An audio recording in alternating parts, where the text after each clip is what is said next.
Good morning to everyone. Good welcome, morning, good welcome. morning. How are you guys doing? Wonderful? Yeah, well, I'm doing good. What about you? I'm doing amazing. It's such a beautiful day today, Wednesday, the 28th of February, 2024. As before we go on, I want to shout out to my father, Junie Gumbs, tour operator. He celebrates his birthday today. Oh, Yes, I want to happy say birthday, Pops. yes, happy birthday to you. I hope that you are having so far a wonderful day. Many blessings to you and more life to you as well.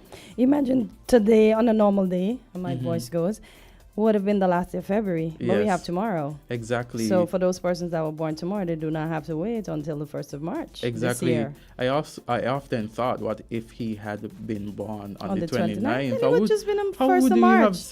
have celebrated that? The 1st of March.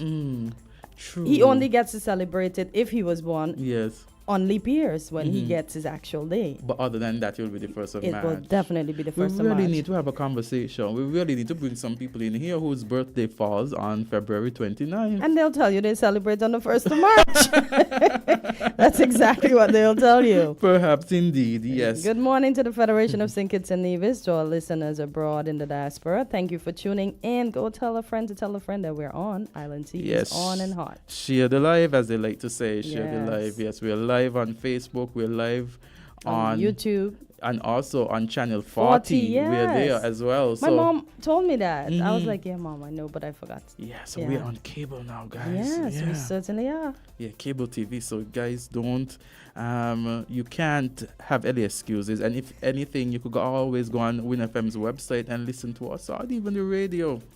Yes, we have so many platforms. So Indeed. you have no excuse. None Island Tea, whatsoever. yes. So I just want to say, yesterday I read the article by Yolanda Weeks indicating the delegation, and I want to say that in the bottom it said other persons went as a cultural presentation. In fact, based on my information, it seemed as though the government would have released the names of everybody. So there's no aspersion that names were withheld. Okay. So a suggestion that the names were withheld. They were actually, based on what I was told, released in the public. Okay. So I want to clear up that, and I want to go into seem like some good news. It Yes. seems National Bank makes adjustments to its customer service system, and I see that circulated all over, Yes. the social media and I everything. saw it on the Times. I saw it all over yesterday. Yep. So National Bank, and if you look at WinFM's article, it says that National Bank, the St. Kitts Nevis and Grenada National Bank, has improved its customer service, and it says effective March 1st. So that's sometime near 2024. Indeed. The ATM transaction fees will be removed from all National Bank debit card ATM transaction. At ATM, one-time withdrawal maximum has been increased from the 1,500 to 2,500 with a daily limit of 5,000, the bank added. So, sometimes you go to the ATM and you're trying to withdraw a certain amount, and you can't go and withdraw that amount. You have to go into the bank if it's over a certain amount. So they have expanded the limit. I lived in Antigua for 12 years. They spoiled me. I could have gotten $2,700 in one go at the ATM. And when I came back here, I was like, what?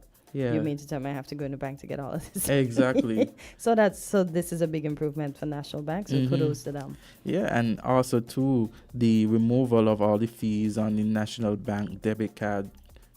That's the really ATM, good. yeah, The because I had ATM somebody making transactions, noise yeah. the other day about that. God, I use my ATM card so many times. I Yep. probably don't even know. I'm wondering how them fees used to look. You know what I mean? Oh, you never looked into it? No, I thought the Okay. fees used to come out, but I said, I got to use my card. But Yeah. I'm glad that these are removed. So, Yes. yes. But it says, meanwhile, National Bank says it will continue to provide free ATM and in-branch withdrawals to Horizon 55 account holders, individual 55 years or older. Account holders who do not qualify for the Horizon 55 account are eligible to conduct up to 5 in-branch transactions per month at no cost and $5 per transaction afterwards. So, yeah. So, guys, listen out, National Bank. And so, we are looking at another article from WinFM, and this was dated just yesterday. And it says, some integrity in public life matters withdrawn, others adjourned until April 9th. So and it's written by Miss Weeks. It says several declaration matters were presided over by His Honor Reginald Benjamin, Renald Benjamin, sorry, on Tuesday, February 26, 2024, in District A Magistrate Court. He says that the matter of Magistrate His Honor Mr. Fitzroy Eddy was called for its first hearing. Attorneys Jason Hamilton and O'Grenville Brown appeared on behalf of the defendant, whilst the Director of Public Prosecution appeared on behalf of the Crown. It says, and that's Mr. Smith, it says the matter was adjourned to Tuesday, April 9th, 2024, following an adjournment request by Attorney Jason Hamilton. So he says a similar matter involving Mr. Sylvester Anthony was called for its first hearing on February 26th, but he failed to appear before the court. The representative of the Crown was the Director of Public Prosecution, Mr. Smith. That matter was adjourned until April 9th because Anthony was not served, as the DPP was waiting a legal opinion from the Attorney General's chambers. You want to continue with the others? Meanwhile, the integrity in public life matters involving Sergio Ingales, Stedman Truss, Ricky Lake, Oral Brandy, Rutland Harris, Albert Gordon, Pamela Martin, Spencer Brand, and Orica Petty were withdrawn from the court upon the request by the Director of Public Prosecutions on February 26th. The DDP previously informed that some of the declarations would be withdrawn from the court due to a discrepancy emanating from a press release from the St. Kitts Nevis Information Service. In a February 6th press release, the DDP stated, in quote, "A discrepancy has emerged regarding the deadline for filing declarations, attributed to an inadvertent miscommunication through an official government channel, SKNIS, which erroneously indicated a deadline extension to February the 1st, 2024. The said miscommunication appeared in an online article dated January 18, 2024, under the headline, end quote, "Final Call for Integrity Declarations Deadline Set for February 1st, 2024, end quote." He added, end quote, it is imperative to note that this office has consistently communicated the official deadline as January the 26th, 2024. This misrepresentation as to February 1st, 2024, combined with an emphasis placed on that date in a past interview, may have misled individuals into believing the deadline was extended. However, recognizing the overarching principle of fairness and the potential for genuine misunderstanding among the public officials due to this miscommunication, a decision has been made to cease prosecution of those who filed by the misstated deadline. The defendants named above, with the exception of Orica Petty, failed to furnish declarations on April 22nd, 2023. On the other hand, Petty was incorrectly named and has since received public apologies from the DPP. Yes, so basically from that, we see that some matters have been withdrawn, others have been adjourned, and in relation to His Honor Fitzroy Eddy, adjourned until April 9th. In relation to Attorney Sylvester Anthony, adjourned until April 9th. And so we still look and see how the matters would be concluded as they have been brought to the court based on the alleged violations. So I woke up this morning and there was news being circulated of another homicide. Yes. Yeah. I don't know. Did you see anything official from the No, police I didn't. or I anything? just heard I that guess we could another look. young man would have lost his Yes. life. And the most I would have heard as well is that he was not too long released from prison. Oh, wow. So that's very sad. Oh, wow. Very, very sad Mm-hmm. that we continue to kill each other. Yeah. Condolences to the family of the young man, and I'm just lost for words. Mm-hmm. So condolences to the family and friends of the young man that lost his life last evening. Yes, Yeah. condolences indeed. And I am trying to look at the Um, same time. Go ahead. Okay, and on the happier side of things, while you look, I see this is also by Yolanda Weeks, and it says a newly married Jersey couple, Mr. and Mrs. AJ and Tiffany Cooper, will be off on a romantic getaway to St. Kitts, gifted by the St. Kitts Tourism Authority. So congratulations to them on their unions. The couple will be staying at the Belmont Sanctuary Resort and Sunset Reef. That's nice. They get to stay there too. The Ministry of Tourism and the Tourism Authority said, and quote, this initiative serves as a strategic endeavor to bolster our standing in the romance market, a key facet of our promotional endeavors.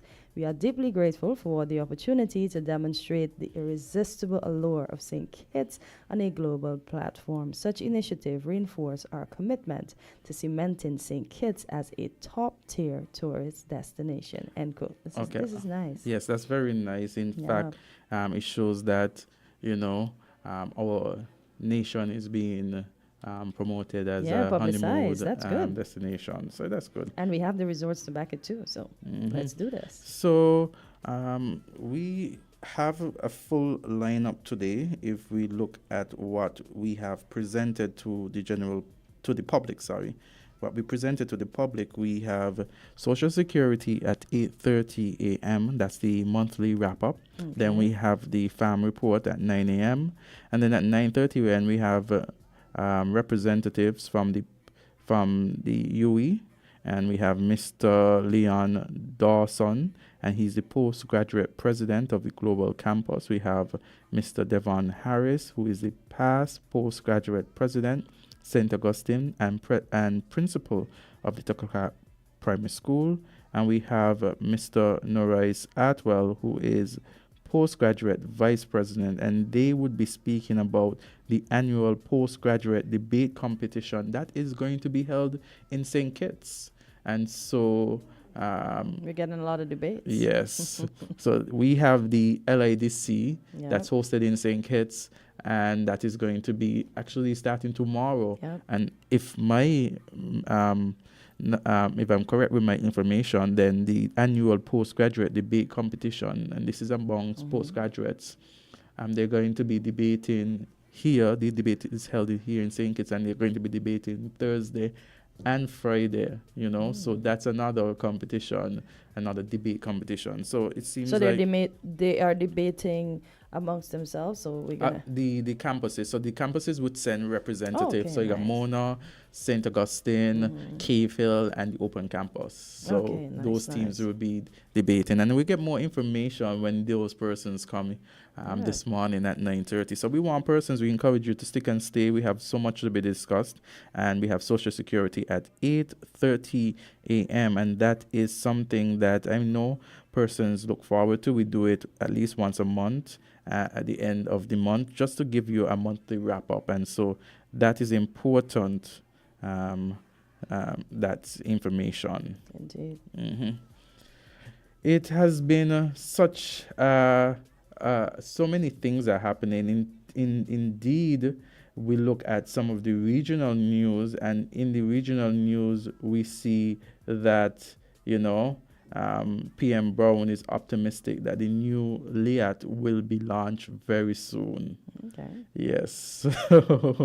So the Prime Minister of Antigua and Barbuda, Gaston Brown, says he remains optimistic that the new inter-regional airline LEAT 2020 begins servicing the routes in the Caribbean within the next 2 months. So the next 2 months we are to see LEAT 2020 being there. So this says that the new airline will replace LEAT 1974 Limited, that was the first established in Montserrat in 1956, but folded last month following increased debt and the economic impact of COVID-19 pandemic. It was owned by the governments of Antigua and Barbuda, Barbados, Dominica, St. Vincent, and the Grenadines.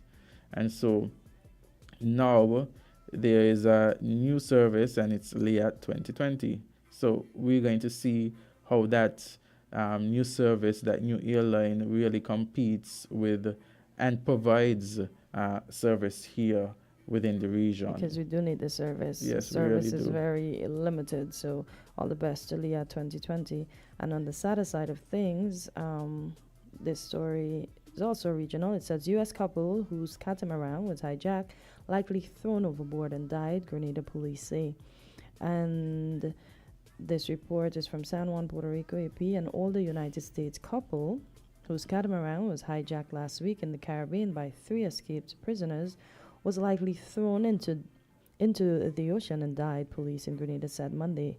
The announcement is a blow to those who were independently helping search for Ralph, Henry, and Katie Brandel and had hoped they were still alive.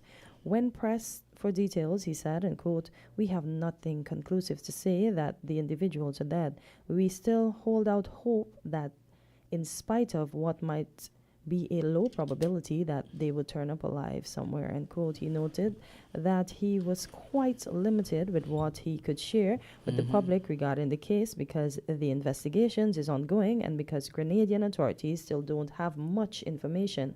The information I possess is limited and can be considered secondhand, as I have had very little discussions regarding the details of the investigation with my Vincentian counterpart.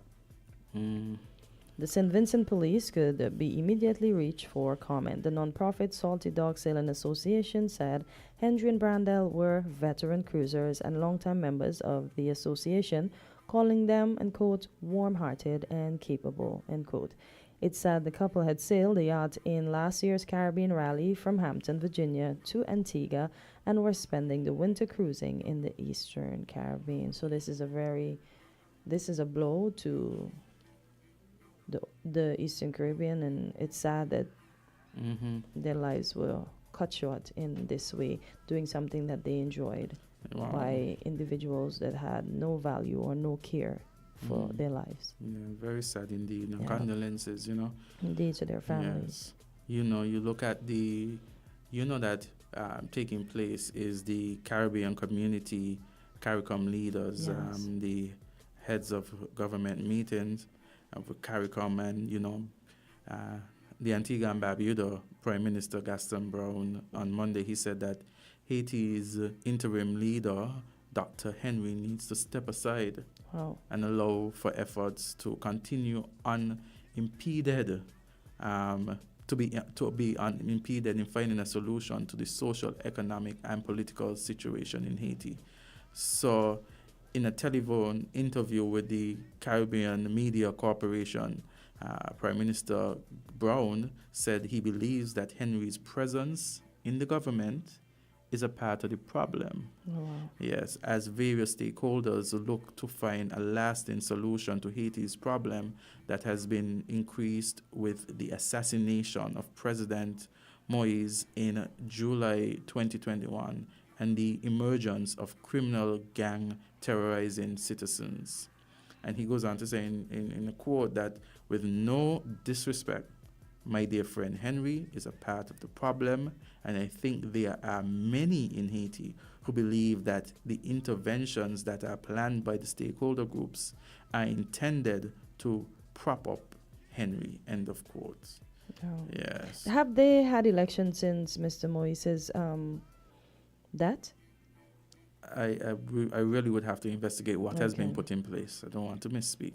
Well, we have to talk about this one. Region urged to brace for much warmer than usual heat season. And this comes from Barbados and the CMC. The Barbados-based Caribbean Climate Outlook Forum, CARICOM, is forecasting a warning El Nino event in the Pacific and near record warm tropical North Atlantic temperatures for the 3-month period from March. Wow, as early as March to May this year. El Nino is a climate pattern that describes the unusual warming of surface waters in the eastern tropical Pacific Ocean.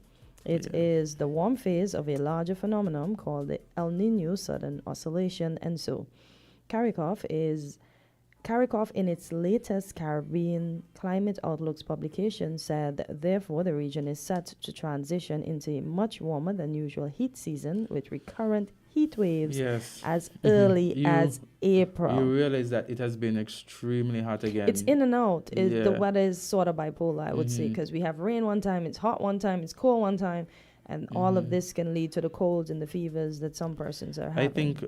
think I have been feeling the heat. You have been feeling the heat already? Yes, I think I have been feeling the heat. Yes, so Wow. it's really starting to get hot, especially I find maybe a little warmer in the nights. Usually the nights were a little bit more chilly. I feel like it's getting a little warmer in the nights. Wow. Yeah. Wow. And I have to read this part. It said, by contrast, from April to May, rainfall intensity and shower frequency are likely to sharply rise, resulting in high to extremely high potential for flooding, flash floods, cascading hazards, and associated impact in most places except the ABC Islands, that's Aruba, Bonaire, and Curacao. CARICOM added, it said that as of February 1st of this year, long-term drought was developed in Antigua, Dominica, French Guiana, Guadeloupe, Martinique, St. Kitts, Suriname, Northern Belize, Eastern Cuba, Northern Guyana, Haiti, Trinidad and Tobago, and the Windward Islands. So in addition, long-term drought at the end of May 2024 is evolving in southwest Belize, Grand Cayman, inland portions of French Guiana, northern and inland portions of Guyana, southwest Puerto Rico, Suriname, northern Suriname, and most possibly develop or continue in northern Belize, central Cuba, Dominica, coastal French Guiana, northern Guyana, and Tobago. So I don't even want to say the heat is on or the heat will be on. So folks, let us be careful and let us conserve and preserve what we have, because we know we have been hearing our own authorities here speak about the drought and what we can do to help in the consumption of water. As they say, waste not, want not. So, I mean, there are so many things happening, and, way across. I mean, if there are callers out there who wish to engage, perhaps we have 5 more minutes before we go into our first, I want to say our second segment, because this was just, a little chit chat and giving persons a little update as what is happening around the region in St. Kitts and Nevis. If persons want to add maybe something that is pressing and we have not mentioned, then you can always weigh into your voice and to add to the discussion. Yes. Did you see this? We spoke about travel already, but it says Guyana to start regional ferry service within 3 months. Oh, yeah, it was mentioned before on the show. We spoke about it, about their preparations for the... But we have a caller. Caller, you're live on Island T. Good morning. Hi, good morning, Mr. Gumbs. Hi, good morning, your co-host. Yes. Morning. And good morning to Jamstad also. Yes. You read out about the potential prosecution of those who would not have met the deadline. And for some reason, most of the cases, most of the individuals has been nullified, so to speak, in terms of the judicial language. Yeah, they've been withdrawn from the court, the matters. Yes. I'm not trying to put you on the spot, but what is your analysis as a member of that fraternity? I know you were not able to breach the confidentiality of a person who is a member of the court. Before you go on, the DPP has within his constitutional powers to withdraw matters at his discretion. So the DPP... Yes. The DPP, right? Yes. Yes, but it also speaks to, in my own opinion, it also speaks to what I will say, knowing the DPP just came on board, it's a new DPP from the previous ones we had. It doesn't speak good to his judgment, his in terms of prematurely presenting these matters to the court, or it goes along the line of miscommunication from those in authority who was to disseminate the information to the general public. Because for one, the general public would have read into one matter, and then now it's between the information that was disseminated and the DPP's office where something went wrong. So it calls to mind his competency in matters of this, seeing that he's a new one. we was looking forward to bigger and better things in terms of setting the record straight and getting these things over with, having a competent system that would prevent and weed out these things, and in terms of public servants. So you're saying, based on what has transpired, that you have or you're beginning to lose faith in the DPP? Well, for the start, it's not a good start. Okay. It's not a good start. It's not just a one-off with one individual. It's about 4 or 5 or maybe 6 or more. Well, all of them stem from the same circumstance. I understand, because if the net was cast towards so many others and there was an error, all of them would be nullified and be freed of such because of that error. I'm speaking to the competency of the DPP. In the general public, it would not speak good for him. And I think he owes the general public an apology. Or the box that has to stop at someone's feet, so to speak. Okay, so you think that he ought to apologize? Yes, because we was expecting a brand new start. We hear the new names of Pap and Step and all these new names. We're expecting a brand new start in terms of our governance system. Yes. Okay. Thanks for listening. You're entitled to your opinion. Yes. Thank you for your contribution, caller. Thank you for your contribution. Yes. So, interesting. So, I mean, again, his opinion based on what has transpired is his and his to have. So we welcome his contribution. We welcome the opinions of others on matters as it relates to St. and Nevis, the region, international affairs. Because this is the opportunity to speak. And of course, we have another caller. Caller, you're go live. ahead. Good morning. Good morning. No, we lost that caller. Yeah. So Hi, good day, Mr. McMahon. How are you? Good morning. Yes, we are about to start, so you have about a few more. You have a few minutes. Go ahead. Yeah, no problem. Mm-hmm. I would cut the DPP some slack here. He's really going into uncharted territory, certainly as far as St. Kitts and Nevis is concerned. Okay? And he, to me, has demonstrated the courage that previous holders of that post have not done. And he has set the tone, I think, for how integrity in public life should work here. I think it's had an impact even on the commission itself, the commission and the commissioners themselves.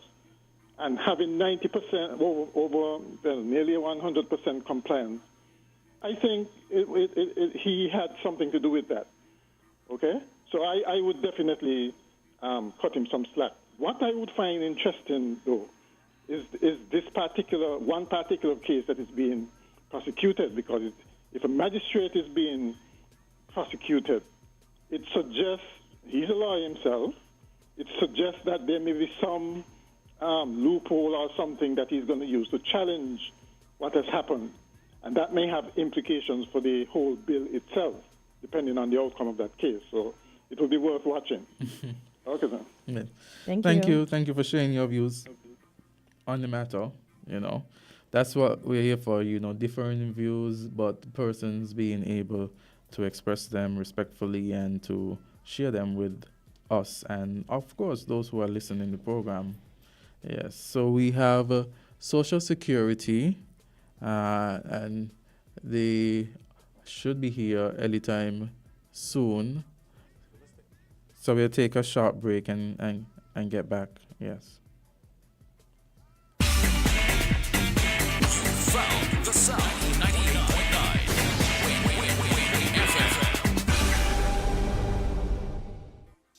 Feeling lucky? Your winning streak starts now with the Pick 3 and Pick 4 Mega Ball Bonanza. That's right. Pick your lucky numbers in Pick 3 or Pick 4, then grab all 5 boards and add the Mega Ball to at least one. Bam!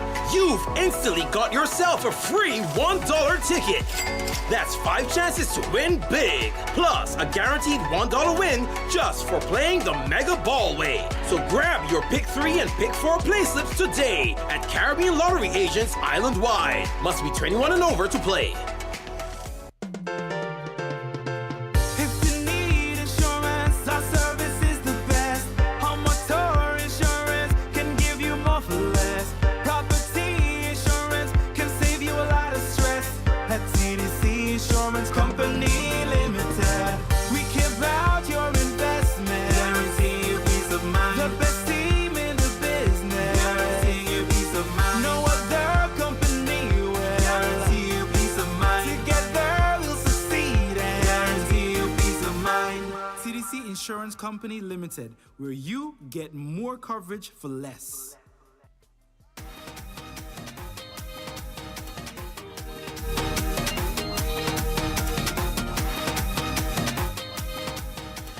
And welcome back to Island Tea. Yes, and we are welcoming persons to hear their views, give their opinions. We have been discussing a number of things. We discussed National Bank and the new adjustments that they have. We also spoke about number 6, the homicide. We reached number 6 now. We also spoke about, the withdrawal of matters as it relates to the declaration, failure to declare assets and so forth. We see that 2 of those persons are going to be, the matters adjourned for April 9th. Carla, you're live on Island T. Go ahead. Good morning, Azard. Good morning. And good morning to my good friend. Welcome back. Thank you, You're only Jamda. missing Michelina. But I understand something, Azard, but me ain't gonna come yet, Me ain't gonna come yet with it. Oh boy. Okay, Oh, then. boy. Michelina got the right to talk anytime she wants. She born here. Oh, As boy. long as she ain't slandering, she born here. And they better pay up, They better pay up. Azard. Yes. My observation this morning is that we heard in the university, both universities, that a young lady gets she throat cut. Why is it I don't talk about these things? Only when a local man do things here and here big time. Well, Police supposed to be serious, very serious with these information in the media. wait, what you said, Jamdang? Jamda, we weren't aware of A that. lady gets she throat cut, and not national. And we are going to tolerate that from them in this country. And I'm calling and getting up. That whoever that young man be, he must be in time and go the country. We don't want that here. Jam down. Jam down. One of them chop off one of them hands. And we hear nothing about that. This nonsense can't go here. Jam down. We want it. When and where did that happen? What are you saying, darling? When and where did that incident happen? Because we weren't aware of Sometime that. last week. And it look like police trying to hush on it. We want that here. Have a good day. Deal in Social Security and come back. All right, Jam Okay. down. Thank you. Thank you. We. I wasn't aware of that. yeah. I did not hear that. Yeah. He's. I want to assume that he is, but I don't want to assume. I want Jam down to tell us.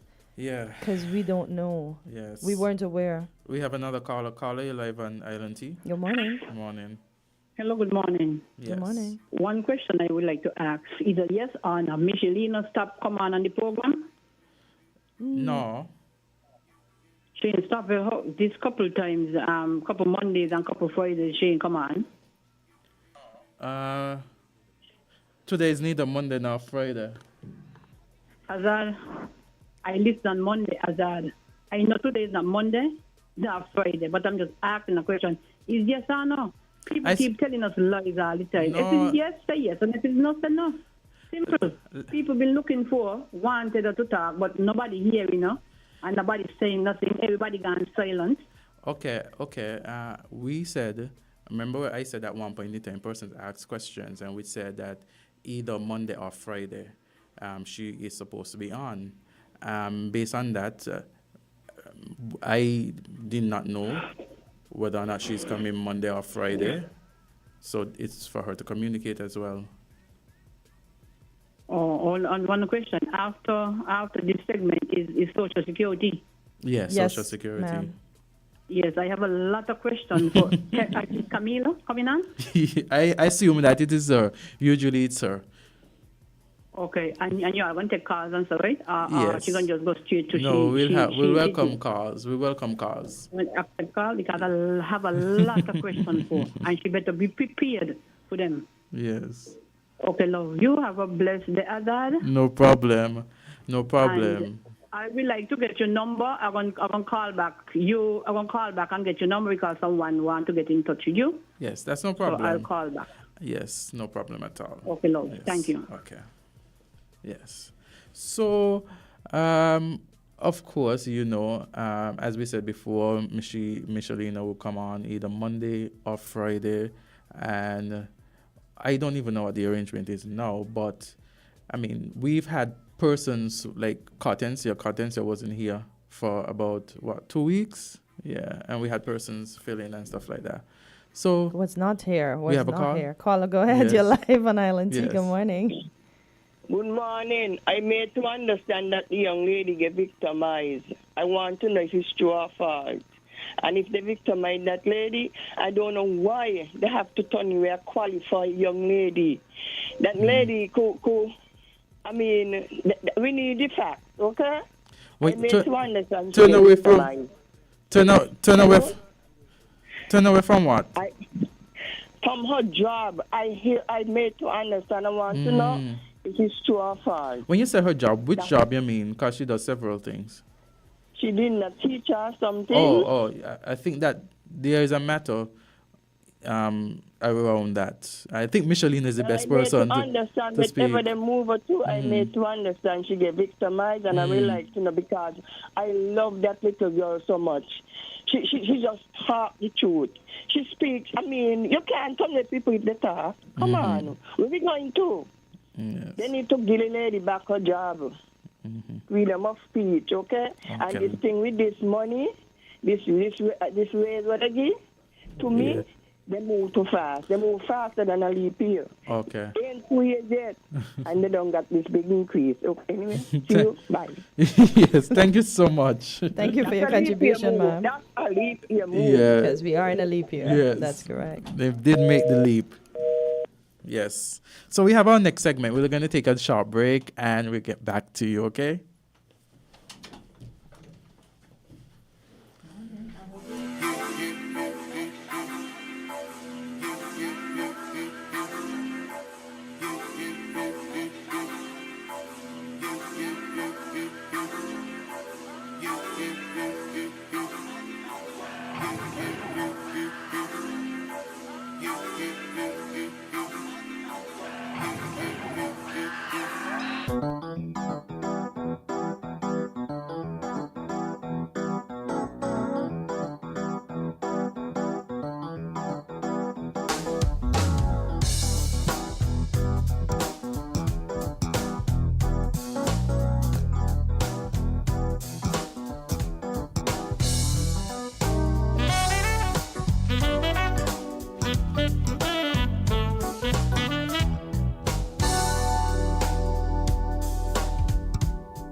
Getting sure to be sure of your benefits. Sickness and maternity, I'll tell you about the rest of it. Survivors grant your spouse and kids get the best of it. Let me mention pension when you're 62. When you're done work hard and retired, this is what to do. Listen, this social Yes. So we have with us now Social Security, and let me say too, if persons have heard that it was mentioned that all the charges are withdrawn, no, that all the charges weren't withdrawn from the matter as it relates to the filing. Said majority of the charges had been withdrawn, leaving two to be adjourned until a further April. date. Yeah. So no, Social Security. Good morning, Miss Lawrence. Good morning. Good morning. How are you doing this morning? Running on E, but I'm here. I'm running. Okay, you ready for this hot seat? Because someone is born ready ready. So I'm ready. we've had persons calling in and asking questions about other things. So this is your time to ask questions about Social Security. Yeah, there was information publicized not too long ago involving the levy and the adjustments. So if persons need clarification, this is the place to come. We have a capable and competent individual, Ms. Lawrence, who will be able to speak on the matter and address your questions and concerns. So, Ms. Lawrence. Take it away. Good morning. It's always awesome to be here. Welcome to Because You Deserve a Future radio program with Social Security. And that name is very timely. A matter of fact, it's legacy work because it began way back in 2005, somewhere there, where we were on the reform talk. And eventually when we had our like a flash mob kind of campaign, everybody was wondering what these images related to, what's the topic. And in the end, it was found out that it was Social Security placing these mind-blowing ads. That time newspapers were big. So that's a long I miss time, them. right? And so the name, after it was revealed, is Because We Deserve a Future. When you work hard in your youth, I'm tired today because I'm working hard. I want to retire with a dignified end. I don't want anybody telling me no nonsense about no money gone nowhere and so on. And Social Security systems work on life cycles. Generally, a Social Security system work on a 30-year life cycle before you can make any changes. We are 46, which means we are way overdue from plastic surgery, right? Or bolstering up and filling up on vitamins. Luckily, we have been nurturing our body, a Social Security body, so we have no challenges. But it is the responsible thing to do. So in this year, and I'm sure you guys going to be tired of me, but we have to talk about it. Reform. And so we've taken on internally a transformation which has to extend outwards. We have to bolster the internal mechanisms to be able to deliver a reform package. So our theme we've taken on at Social Security is transform, reform, thrive. And everything we do link back to that. So if we're going to talk about compliance, it's going to link back to transforming. It's going to link back to reform so that we can thrive, so that we can deserve that future that we work so hard for. It would be irresponsible if we see that Social Security need bolstering and we do absolutely nothing about it. So for persons to understand, what are the new adjustments? What adjustments have been made to Social Security as it relates to levy, so persons here could be educated on it? Two things. Social Security is totally separate from social levy. A matter of fact, we are just a collection agency for the government, for inland revenue. Yes. Perhaps in an ideal world, inland revenue would be dealing specifically with levy. But at inception, Social Security was assigned as the collector for levy. So our transformation and so on has absolutely nothing to do with levy. Levy, on a different hand now, is what government uses to fund social programs, housing, roads, schools, healthcare, all the services provided by government that sometimes we take for granted. If we travel across the region, we'll realize that we are totally privileged, maybe spoilt in some cases, but this is St. Kitts Nevis. And we enjoy the things so much that we sometimes take them for granted. So the discussion with levy recently was published where government has announced some changes effective March 1st. When you look at it and you think about it, it may be a little confusing for persons to understand. But in a real sense, it means that persons, the minimum wage was changed to $4.30 from $3.60 effective January, right? Now levy in the past, sometimes we linked levy to the minimum wage, but that's not the case this time. So persons won't pay levy if they make $4.50 or less. If you make $4.50 and 1 cent, upward to $6 $8,500, you pay levy at 3.5%. So in a sense, that's a good thing. You now have more disposable income, because whereas before, when you made $3.60 you paid levy at 3.5%. Now you pay no levy, even if you make the minimum wage at $4.30 up to $4.50, you pay no levy. So when do you start paying the levy? From 451? $4.51. $4.51. Okay. Right? Up to $6,500, levy is paid at 3.5%. For higher earners who earn more than the $6,501 up to $8,000, levy is paid at 10%. And if you earn more than $8,000.01 onward, levy on that portion is 12%. There has been no change that has been in place since about 2016 that change was made. So it's been quite a while that there's no change.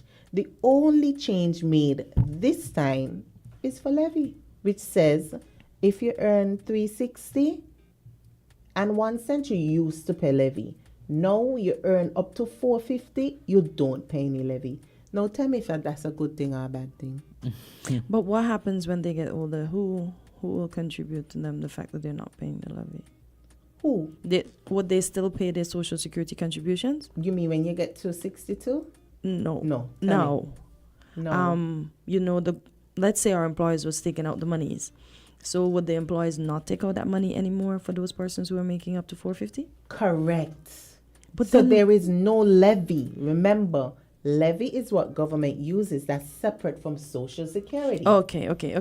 Okay. Right? Understood now. So levy is what government uses to fund the social programs. Housing, health care, pay wages, everything. But they still pay right? Social Security. You still pay Social Security. Understood. So if you make 1 cent, we want 5 cents out of your 1 cent. Okay. We want 5% out of your 1 cent. Okay. So got you. we pay Social Security at 5%, and we pay levy at various categories based on your earnings. Yes. Okay, got you. So there should be no alarm. Just call if you have a question, if you want to ask the questions. I heard someone was ready. So I'm hoping that she's online waiting for me. So we welcome the questions at Social Security regarding levy and so forth. However, though, as I mentioned, levy is for government, and we are just the collection agency. For more details about what levy does and how it's administered, Inland Revenue is perhaps we have a caller the now. department to do that. Yes, a caller. Caller, go ahead. Good morning again. Good morning to the woman at Social Security. Good morning. Me, Jam, now want to know, why is it Social Security is not up to speed like Inland Revenue in collecting revenue into Social Security? Why? Why is the breakdown? Ruby at home, I am going to ask Ruby a question how she used to do it. I used to be the police over there for Ruby. When I see it, I get to her and she says, I never seen none of you. I seen your manager on the port. When we go to other territory, we have to pay. And it's time now. Jockey government put in a task force comprising the different agencies and collect with money. People keep coming in here doing everything right. Have a good day, sir. Oh, God, this is Jam Down. Good morning, and again, thanks for your call. I want to assure Mr. Jamdong and all who's concerned that Social Security is doing its part in regards to collection of contributions. However, we have noted that there are some cases where compliance is threatened, and so we have this year launched a program internally for doing perhaps more, developing a strategy to even enhance the compliance agency. So we are right now we're going to be launching a program called Compliance Matters. That's a public awareness program. We not only talk, but he will see us. So the constant cry of not seeing us at Port Zante, he will be seeing us throughout. So we will have our badges and so forth, so that persons know that we are in fact doing what we're supposed to do. Okay, so we have another caller. Caller, you're live on LNT. Hello, good morning. Is that the lady from Social Security? Yes, it is. Yes, it is, Miss Good Lawrence. Hi, good morning. Good morning. Can I ask you a question? Sure. If you're working from since you're 18 years old, right? And you live at the age of 62, never claim Social Security. What if I die at the age of 62 and never claim? Is the same $3,000 you are going to give to me and I never ever claim Social Security? You keep saying that the Prime Minister say that it can be kicking too long. Well, the can is us. You've been kicking us too long because we the can.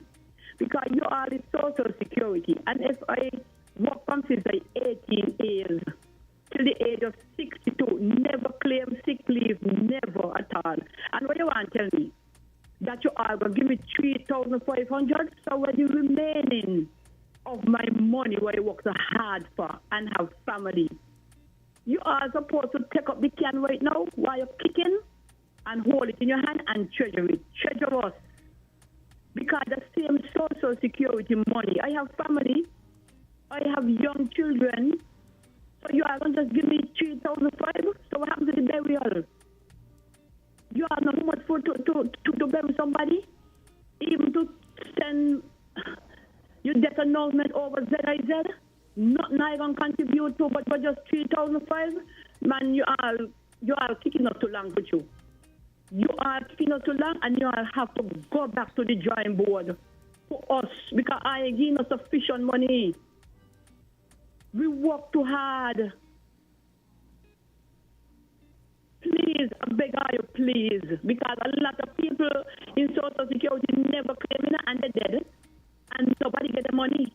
But are you just saying here, we are 1 point something billion, this and something billion that? Come on. Are you start looking after the poor? If the poor does build up Social Security, not the rich, the poor.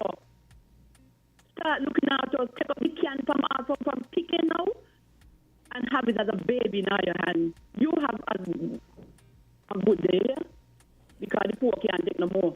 Trust me. Thank you for your contribution, caller. Thank You're you. welcome. Thank you for your call and for your feedback. Let me explain exactly how Social Security works. We are a pool and all of us contribute to the pool. And so, based on nature, some of us get sick more often, some of us live healthy lives and never claim, and then at age 62, we die. And that has been the experience even for my father. He never claimed until he was 61, he became sick, and by 62, he was dead, right? However, on the case of my mother is already 71, which means within 2 years of becoming pensionable, by 64, my mother would have recovered every single cent that she has ever paid into Social Security, her contribution alone within 2 years. So it shows then she has already collected at least 10 years worth of contributions from others, from investment, and so on. So it's a pool. We can't look at it individually and say, it's my money and I want it now, or how much money is there for me. Because we see cases where people come and they don't, within 2 years, they would have recovered everything. So should we stop looking after them when they're 64 because they've recovered all that they've contributed? And then there are others who are truly sick every single month, or they're born sick. And so contributions from others help to take care of them. So it's a total pool. We're there to take care of each other when contingencies arise. We're not a life insurance to provide a benefit for a family member upon your passing. We provide a grant to assist with the funeral costs. If they're surviving children, we provide survivors benefits for those children up to age 16 or 18 if they're still in school. If you have a spouse or a common law partner, Social Security provides for that partner as well until they remarry, or based right now on the age, if the person is under 45 for just 1 year. If you have a dependent parent or parents, if my mother depends on me and I should pass, Social Security takes care of my mother.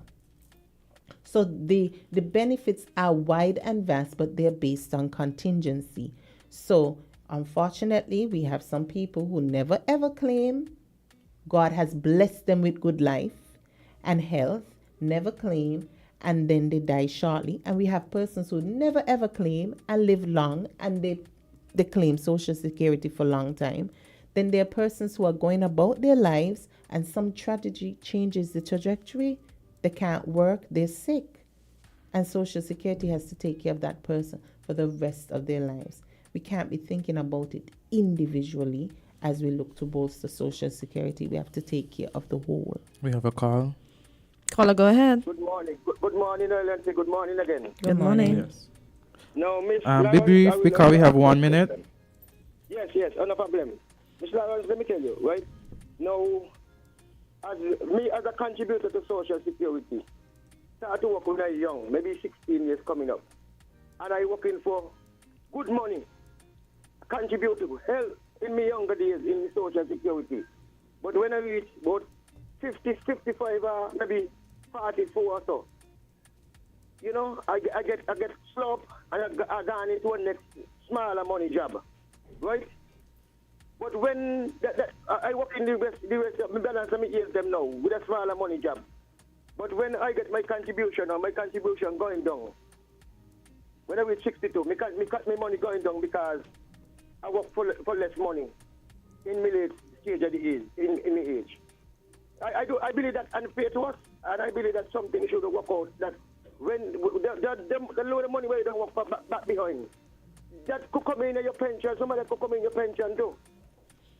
You understand? Yes, thanks for your feedback. I will listen after you to hear your concern. Yes, my response to that. Okay, point taken.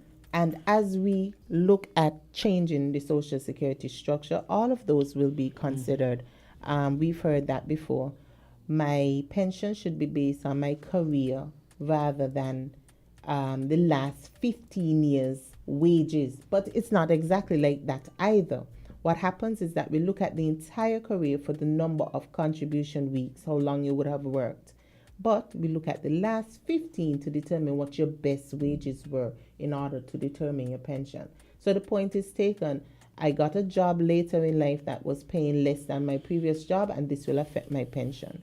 So as we move into reform, we are considering how we can better restructure that concern. Okay. And we want to say thank you. It's already 9:01. So many questions. Yes. You probably need to do more in terms of appearances here. I know it's just once, but you know. And I was just going to ask, why not tomorrow? Why today? Is it because it's today would have been the end of the month if it was in the leap year? No, we Okay. do the last Wednesday. Yeah. Okay. last Just making Wednesday, sure. yeah. Okay. Yeah, we do Yes, the last yes. Wednesday. Okay. in the month. No But problem. I didn't realize it's a leap. Oh, Yeah, it is. tomorrow's the 29th. The Oh, people yeah. who are born on the 29th Have get a to birthday. celebrate. Yes. Yes, so it was good being here, and we will be doing much more. So you'll be hearing from us a lot more, seeing us. We'll be taking it to the road, the streets, wherever, so that we can get people to understand and appreciate the value of the fund, and for them to share the concerns as well. So as we go through this process, that we can consider those thoughts as well. Social Security belongs to all of us, and whether we work there, don't work there, all of us contribute to the fund, and I'm sure we all want to see it doing well. Indeed. So I want to thank you guys for having us, Yes. and we'll see you next month. Tomorrow is the last of the month, which means contributions are due and payable. So employers, make sure you pay those contributions. You will be seeing us, and Jamdong will again become a police officer to let us know exactly where to look, and so we'll be on it. Until next time, everyone, have a blessed day. Yes, You yes. too. So, and after this segment, I'll take my leave. So we'll have the farm report, and then we'll also have the representatives from the debating competition that is going to take place in St. Kitts tomorrow, the postgraduate debates for the UE campuses. Yes.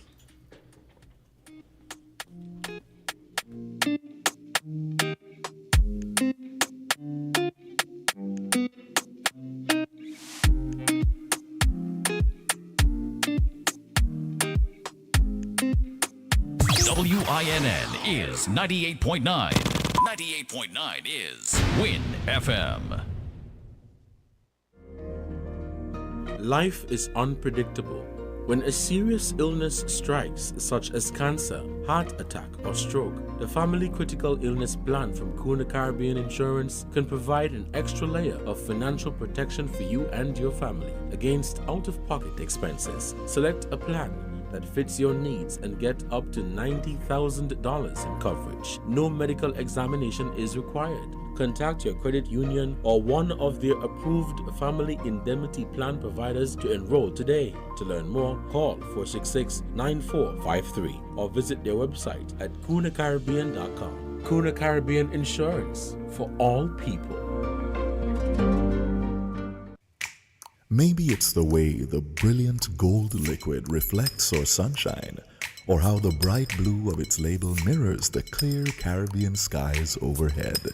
Maybe it's the fresh, crisp taste of this beastly cold beer on a scorching hot day. Maybe it's even the way it brings us all together.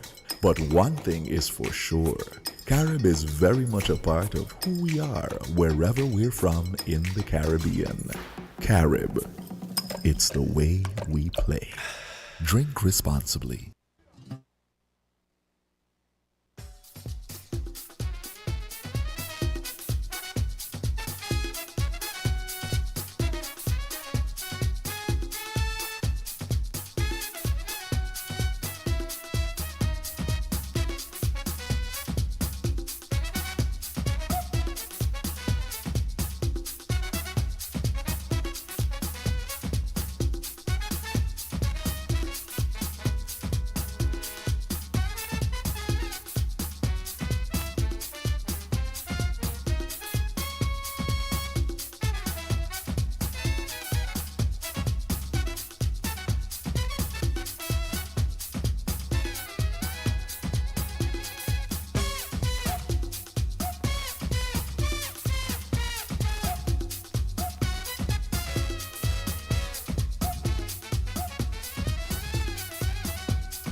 And we are back on Island T as we begin this segment of a farm report. So we want to say good morning to all listening, and we want to welcome Esmond, right? I just don't want to say the wrong thing. We want to welcome Esmond as we delve into the farm report for today. So, sir, you can take it away.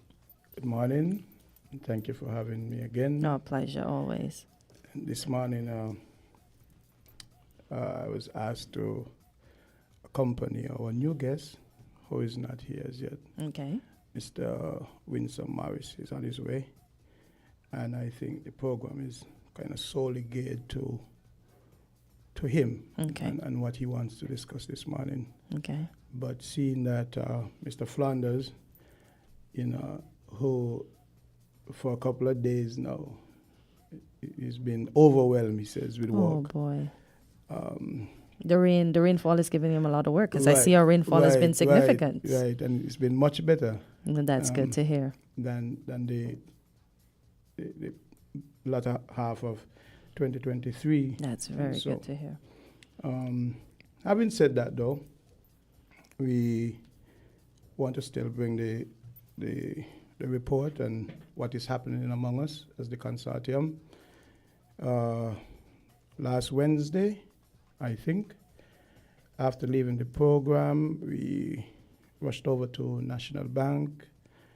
We opened our first business account with National Bank, and we're expecting a grant of $5,000 from the Small Jeff Grants Program. Nice. And that money, I think, is geared towards having a project consultant kind of writing a project proposal for us.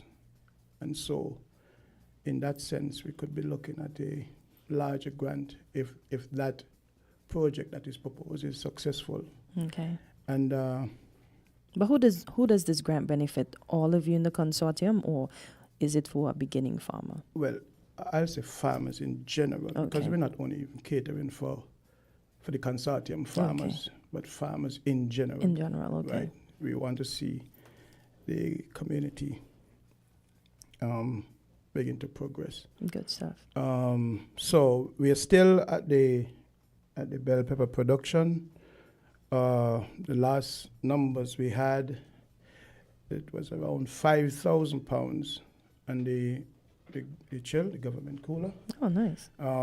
Having said that, we are doing 5,000 pounds per month now in sales. That is Without equivalent- being on the chiller? Yes, from the chill. Okay, okay. So we're doing 5,000 pounds per month, and that is 15,000 EC dollars to be shared amongst farmers every month. So that to me is really commendable. And the fact that we were able to come together to do that in a country, in a setting where coming together is taboo sometimes, it really makes me feel really, really happy to see that farmers are really at least learning to put, our differences aside. Yes. And being able to work for the common good together of for all. common good, because this is not achievable with any one farmer or any small group of farmers. It must be done by a larger collective. So we are really, really happy. And I've been a part of the system so long, over 25 years, I've never really seen this kind of enthusiasm to work together where farmers just, really passionate about coming together. And So where do you think this enthusiasm that you see now suddenly resurrected from? Well, it's a combination of things. The sector has been experiencing some lows for a while. Okay. And in normal terms, they say, once you reach the bottom, you really can't go anywhere else but begin to look up. And we have a younger generation of farmers too, and they're thinking different. Good stuff. And even some of the older ones are capitalizing on what is happening as well. But the younger generation of farmers, you have Calvin Percival, you have Keith Y. Matthew, you have Kathleen, Andre, Patrick, Jebed Phillips from Phillips's. All these are young farmers who want to make a mark on what is happening. And so it's not really difficult to now begin to show us, including myself, Troy Flanders, Bryden Boody, Meshach Alford. These are young and in some cases very intelligent people. And it's not overly difficult now to show them the greater good in something like this. And so we're seeing some success there. However, this evening we're having a meeting at the mansion playing field at the pavilion. Okay. Because one of the things we need to continually do is to recalibrate. So, like I gave you the numbers, we're going to take those numbers and we're going to delve into them a little more to see if we're doing enough, if we need to do more, we need to cut back. And we were expecting, the project had given us a 6-month period from September to February. Okay. But unfortunately, last year was the hotter part where it should have been the rainier season. And the latter part of February now, we're seeing some rains. Yes. So we're not certain now as to how long those rains will continue and how many people would still want to participate beyond February, because now it's risky. You're out of the rainy season. If you don't have irrigation, then it becomes difficult to produce bell peppers in particular. So let me get it straight. You're saying that you guys are actually getting more rain now than you did last year around the same time. In February, I think we have had more rain than the 3 September, October, November months combined. Outside of the week where there was a storm pending, where we had a lot of rain, we have seen more rain in the latter part of February than all those months combined. Are you aware of the heat season that's going to head our way soon? What are the preparations that the farmers are going to do for that particular season? Well, we have on-field in-farm preparation, which is to treat plants, keep them in a healthy state so that they could withstand drought-like conditions. But one of the things, if you don't have water, there's still very little you can do in terms of preparing for heat, because heat has to be met with something to moisture. cool it down, right? Right. Yep, indeed. So that meeting later, again, as I said, would keep us abreast from the information. And last, I you weren't here, but last time we had the data collecting personnel here, and that data is what we're going to share this evening, so that farmers could make an informed choice as to whether they should or shouldn't proceed in the program. Do you see this coming together and the communication that you now have amongst the farmers, that it'll save lots of monies and time and effort into what you do, as you said, you do put in the soil or not put in the soil? Eventually. And to add to the thought and the weather, we are hoping to have, I think the president will have spoken to, what's the name of the guy from the weather station? I think it's Buck, Elmo Buck or something like that. Okay, yeah. Yeah, and he's going to come, because in any macho setting with agriculture, no farmer really farms without being informed as to what the weather condition is going to be like. Good stuff. And so he is going to come in at some point. I'm not sure if it is here, so he could speak to the wider farming community, or in a more confined setting where he'll be able to explain to farmers as to how and what to look for in terms of how you go about making your daily decision, because rain has more implication than growth. We have harvesting days when it's probably not going to be good if it's going to rain, and if you know that, if you're informed, then you could go today instead of tomorrow, things like that. So we are also hoping that would make a great difference in the way we operate as well on a day-to-day basis.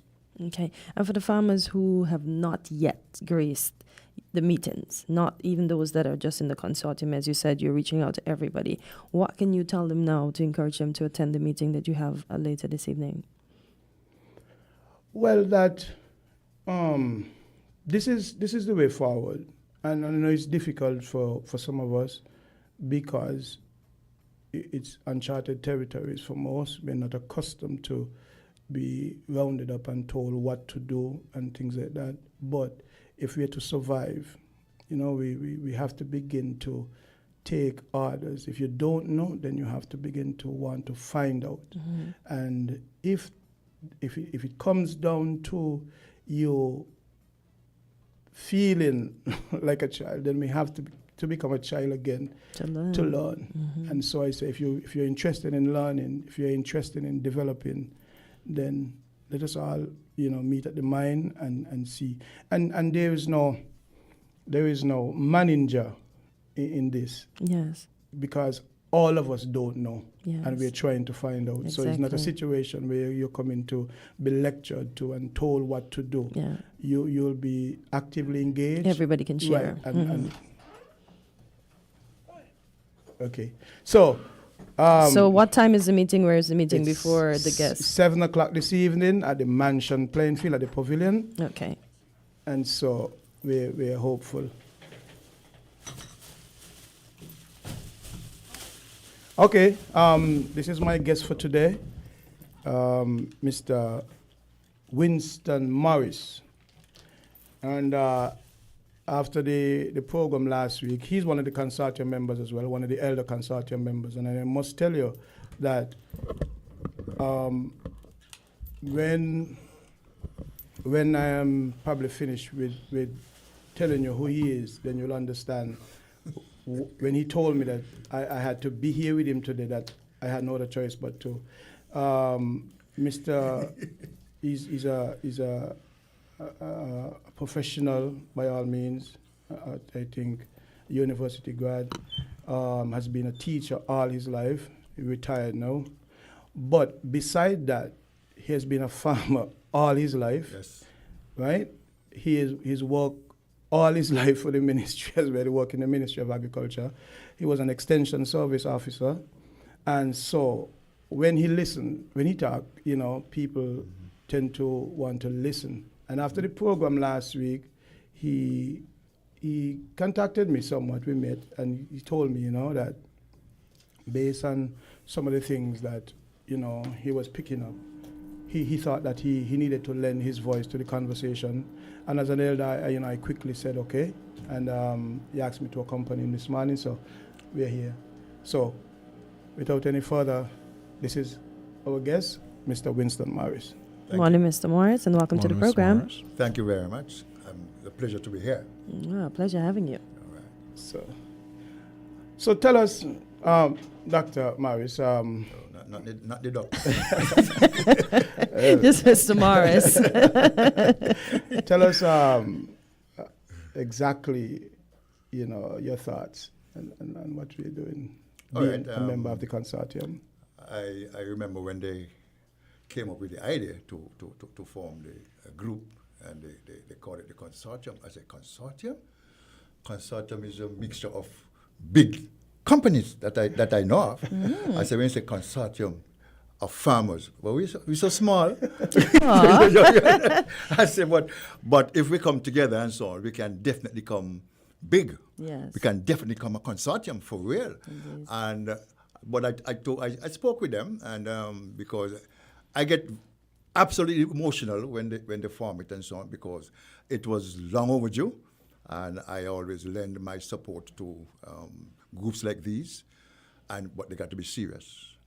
And I told them in uncertain terms that if is a I thing, I and I out. Right? I like but that. It has to be a we thing. A we thing, So I didn't register for the group for a good while, because I wanted them to prove themselves that they're absolutely serious. Because I tell them I don't want to waste my time. Okay. And that's fair enough for you to be upfront to ensure. So what have you seen thus far in terms of the growth of the consortium and the other farmers that are being included? I am heartened to see that the farmers are even now still together, because sometimes groups form and groups just disintegrate quickly. And I think they have enough glue right now to keep them together, and so on. And they have enough people who are committed to getting the group together, and so on. And we can use the group for a number of things, and which is what we are doing right now, and so on. As a matter of fact, I think the group did an excellent job in spearheading the 25-25 program. As a matter of fact, they are about 6 months ahead of the Ministry of Agriculture in terms of on the ground. Congratulations. On the ground, because they put out the program in September of last year. And we have been able to do a number of crops and so on. And if you look here, I bring some things for you guys. Oh, that's sweet. To see and so on. To see and take, as you wish. Thank you. Nice. So this is part of the program. I'll take all. No, I'm kidding. So I choose peppers and tomatoes. Oh, nice. And I've been harvesting peppers for a good while, maybe more than a month now. You said the farmers are 6 months ahead of the agriculture department. How is the cooperation amongst the department been lately, and what can be done to ensure that both the farmers and the department are on the same page? All right, that is my thing, and I am really optimistic. I am positive. I don't deal with negatives. Period. Yeah, that's the way to go. Strictly positive stuff. If it's negative, I go on here. I don't like those kind of vibes. But I think there had been some miscommunication between both groups, and I always said that somebody throw something in the communication channel. Okay. And you know what can happen when something in a communication channel. What you speak first is not what the target receive. So I just want to encourage all of us to let's make the channel clear. Okay. So that the message is the same, and what leave here ends to the target, and we on thing. Because yesterday was encouraging all the farmers and stakeholders. He spoke at yesterday we had the planning and review meeting. Okay. And he was invited to speak as well. So. Oh, nice. So how did that go, Mr. Morris? Oh, well, for me, it was awesome, you know, because I did get a chance to speak with the stakeholders and speak with the ministry and so on. Because most times I still feel that I'm part of the ministry. 21 years I spent there. Yeah. So it's difficult to sever ties and have feelings and so on and so. And so anytime they ask me to participate and contribute, I am always yes. Okay, good. Always. And so on. But that went really well, and I had the chance to challenge the ministry. I mean, quite, passionately. You know, so I told them, well, I tell them, bring it on. Oh. Bring it on. We're ready. Yes. We're ready. You know, and so on. They said, you sure? I said, yeah, we're ready. Yeah. I mean, so test us. Okay. Test us. We know for sure that we can do the work. Okay. And the consortium group is in a position to really continue to run with, because they don't put on the groundwork already. Yeah, they laid the and foundation. they're running with the program. Yes. I mean, as a matter of fact, they reach a stage where the gentleman who's doing the scheduling and so on, he's looking for a format as to gather information, so that he can analyze and see where we are and how we can improve and so on and so on. So the program for consortium is way out. Okay. Way out, and we just have to continue. And now a lot of the consortium members are part of the ministry trust too, but we are just continuing in the program that we started. Okay. Some of them are brand new, starting up and so on, but we have started a long time. Yes. So we just continue and so on. So all the pepper, a lot of the peppers, local peppers you see on the market, is because of the consortium's initiative. So congratulations to them. And tomatoes, you'll see some. You'll see some. Okay. Yeah. Well, speaking of which, WINNFM, the WINNFM news team reported last week. For those of you interested in reading up on lots of great news happenings in St. Kitts and Nevis and across the rest of the region and the world, www.WINNmediaSKN.com. The SKN Farmers Cooperatives, they traveled to the United States Virgin Islands. There was an agricultural expo, I think, and Nevis won first place. Yes. Congratulations to Nevis. And St. Kitts won second place. And then congrats, St. Kitts. And there was also another story as well. Nature's Best, SKN co-owner shares experience at USVI 52nd Annual Agriculture and Food Fair. And she took down a lot of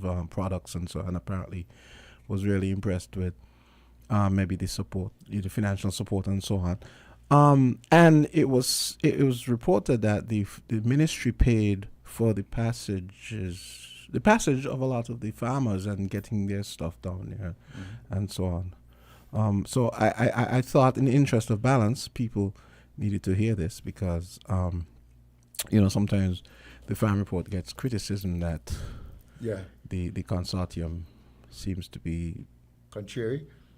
Something like that, yes. So I thought, but I wonder if Esmond and you, Winston, wanted to comment on these stories. I'll go first. Yes. But the consortium is not contrary at all. We want to add to the mix of positivity and productivity. Yes. Because I wouldn't be a member of the consortium if they were not willing to produce. Okay. I would have been out long time. Understand? Because I like to see people change. But in terms of the Senkoi thing, that has been an ongoing program from since I was even working at Simako. Okay. And so on. Simako used to go down there regularly, and one or two farmers. But I know that for sure. I think the cooperatives would have paid some of their passages too, and so on. But it's a collaborative effort. It's a country effort. It's not a I thing. Right. It's a we thing. Right. That's what I'm preaching, eh? I'm preaching we thing, not I thing. And so on. So it was really good. Even one of my colleagues who was in St. Croix, she was able to send me up the program and so on, even before we get the program online and so on, because she was interested in the products from St. Kitts and Nevis. Right. She said the sarsaparilla from Nevis and St. Kitts is par excellence. Oh. And she must get hers. So make sure that when they come, they don't come without it. and so I did tell her, well, I spoke to one of the persons who was going, and I tell her, well, make sure when you go, you put aside some sarsaparilla for my good friend. And I think she did. And she's still smiling hard. That's good. And but it's usually a good program, this Encore thing, and everybody have given it thumbs up. Over the years, it ain't not a just now thing. Over the years, and I'm glad that the ministry... Has the government always funded it, though? Sometimes. Okay. Sometimes. Okay. Whoever is going, as long as they represent in the ministry, Okay. they will fund them to go. Okay. And so it's not really a new program. Okay. It's a long-standing program way back in the 70s that was happening. Okay. Right. Yeah. Good. And there's always been a thirst for the products from St. Kitts and Nevis. But let me ask a quick question. Yeah. I know the U.S. tends to have, I know the USDA tend to have very stringent regulations in terms of, say bringing in produce that may or may not, may have spores in them for maybe disease. How do you guys deal with that? Do you have to clean? I guess you have to clean. Do you have to clean the stuff? Do they inspect them? And yes, because they have to have a phytosanitary certificate to travel, and because it's a long-standing program, there hasn't been any significant problem with it, and so all the avenues have been cleared to have this going. So you don't have no hiccups or anything like that, and so because it's so long, and people are looking forward to it. I want to think that the people in St. Croix probably will protest if it doesn't happen, and if St. Kitts and Nevis don't come, I think they will have a protest against. And that. it's a bit different to actually exporting stuff to them. That's right. Because we are accompanying the stuff, and it's like a one-or to the event. Yes. If I believe you want to export, then those restrictions would come into play. Because they have come into play when we try to export to them. So Okay. Okay, guys, it's 9:30. We have to wrap. We have another segment, as you can see. I have the full retinue here behind me. So that's going to do it for this week's episode of the Farm Report. We're going to continue this next week, of course. We got to get a word from our title sponsor, Rams, for the next coming half hour, and Pangea Restaurant down on Port Sante. All right. We're different. We're 98.9. 98.9. Win FM. Tea time, calling night, noon and morning. Tasty biscuit, just can't resist it. Tea time, calling night, noon and morning. Tasty biscuit, just can't resist it. And you can dunk it, you lick it, you taste it, you spin it, you twist it, you can mix them all together. It don't get any better. You can dunk it, you lick it, you taste it, you spin it, you twist it, you can mix them all together. It don't get any better. Anytime, whatever time. It's tea time. Whatever time. It's tea time. Snack on a delicious tea time biscuit anytime. It's tea time. Are you looking for a new dining experience to whet your appetite? Explore the flavors of the world at Pangea Multi-Cuisine Kitchen and Lounge. Our menu features Latin, Chinese, Mexican, and Indian cuisine with a local twist. The cozy and elegant ambiance provides the perfect backdrop for an unforgettable dining experience. Whether you're in the mood for a romantic night out, a family dinner, or a business lunch, our restaurant is the perfect place to discover new tastes and enjoy a delicious meal.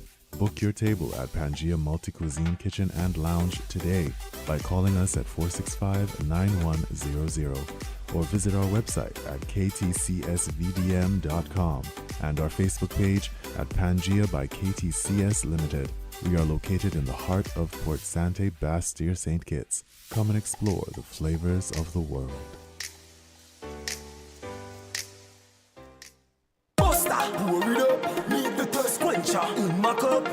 If you have one, hold it up and say, bust the brother colors in my life. Refreshing and nice, and I drink that what we like. But stand full of vibes, living for the color. I know black and white. We do what we like, we live to enjoy life. Buster, pour it up, different flavor. Load it up. If you have one, hold it up and say, master put the colors in my life.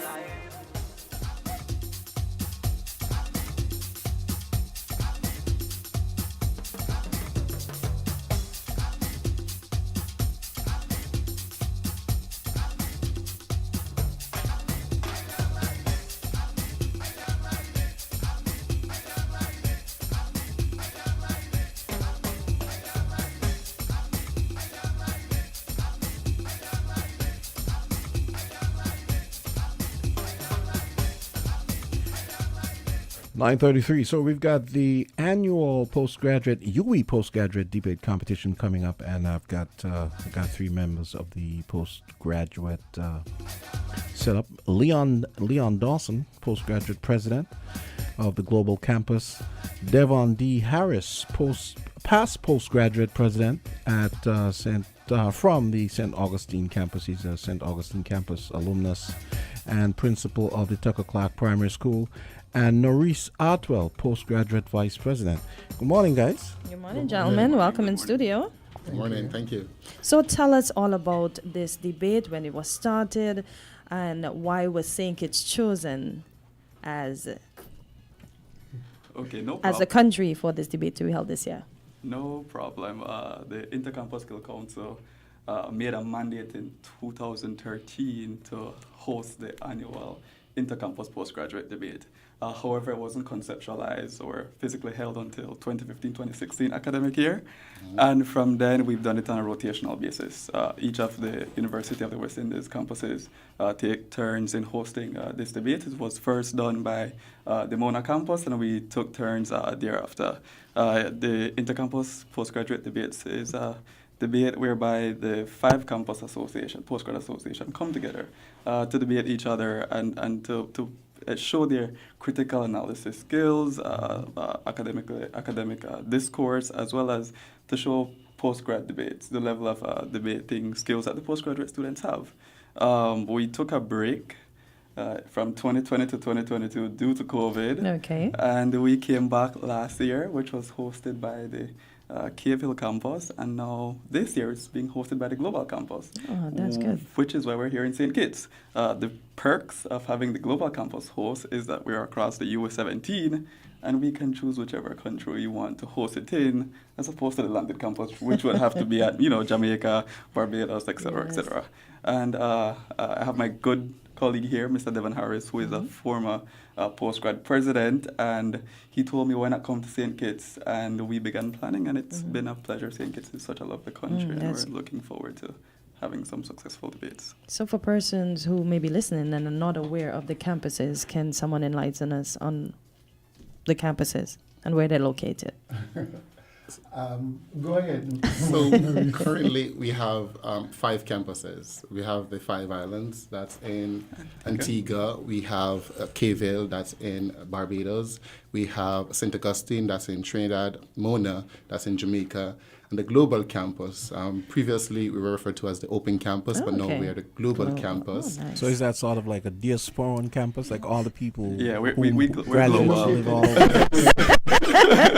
Yeah, it's in the name, definitely. We are global. And I'll just put something in right there. Something I said to my colleagues here, Leon and Devon, is that what the Global campus offers is it allows persons, it doesn't matter how remote you are, to access higher education. We have persons who are in their 50s or in their 40s who are now pursuing their first degree, and that is because the Global campus allow you to do that from your computer. Yes. We have the Moodle app where you can access the learning resources from your mobile phone. So it's one of the benefits of going global and studying with the Global campus. So those are the 5 campuses. Oh, lovely.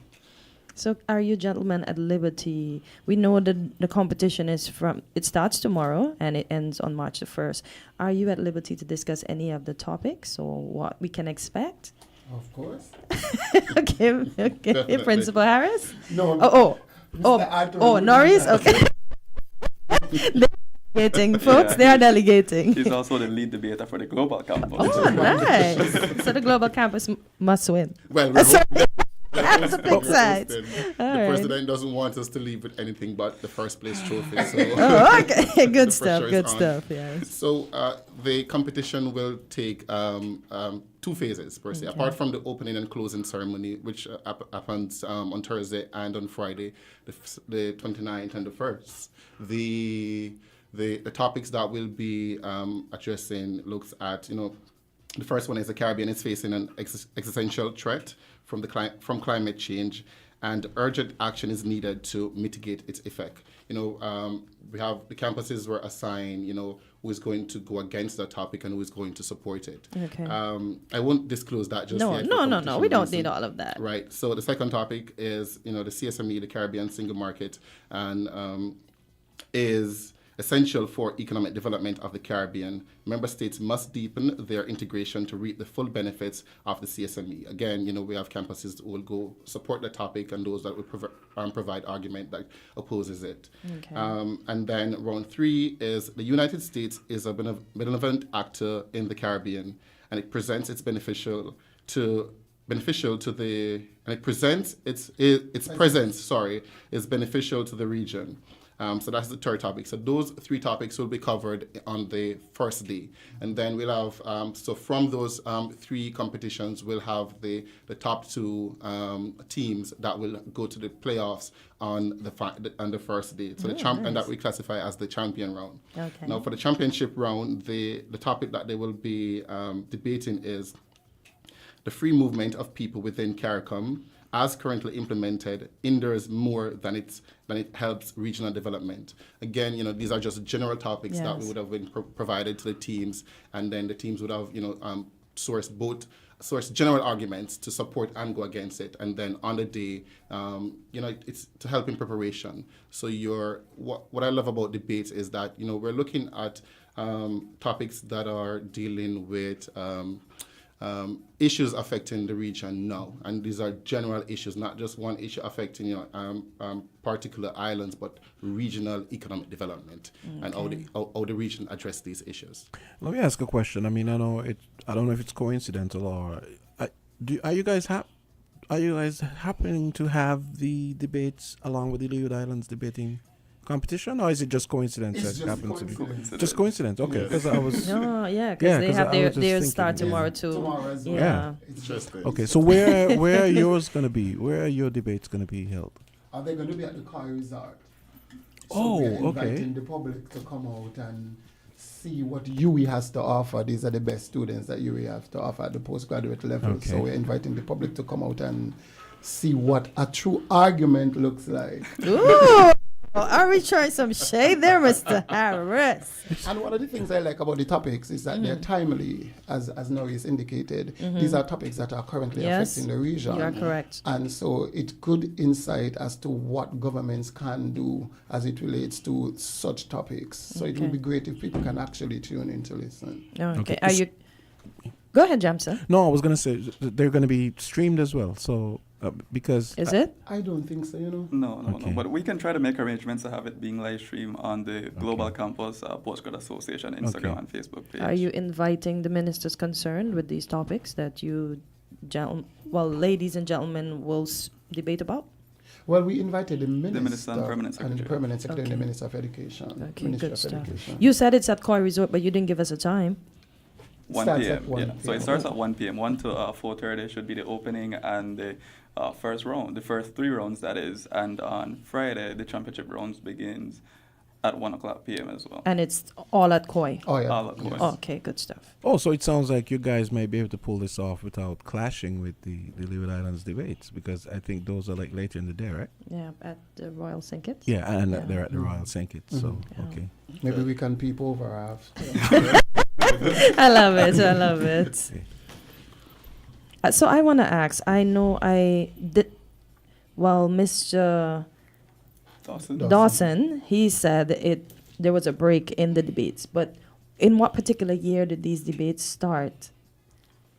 Was it in 2015-2016 academic year? Okay. So the break was in 2020 when Mr. Harris was supposed to be the host of that debate, Harris? but COVID what happened? happened.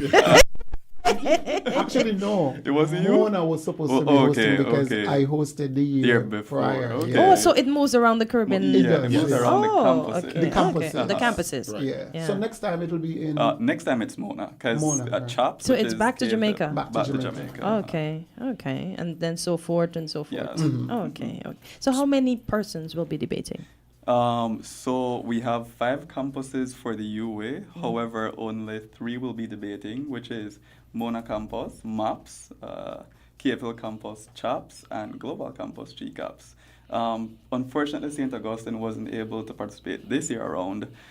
We have 5 Island Campus, recently formed Postgraduate Association, and one of their representatives is coming to look at the base to see how it's done and then go back, so that next year we do have FECAPS, which is 5 Islands postgrad students involved.